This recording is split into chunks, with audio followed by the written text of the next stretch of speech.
How to Stick a Tire When Snake Hunting by Michael Dye. You're welcome. This is what happens when you go herping. This is for tightening up a chainsaw. Seriously? Always be prepared. I have everything to fix it. How heavy this piece is gonna be.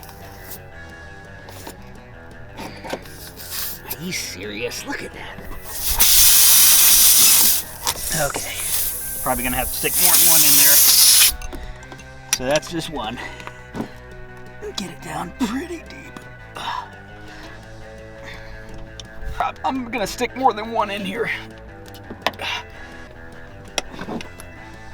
Come on, get in there.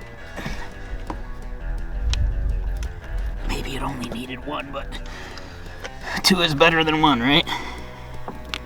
Yeah, unless the tire explodes. Yeah, it won't explode. I didn't lose that much air. I lost about 15 pounds doing that. I mean, the tire, not me.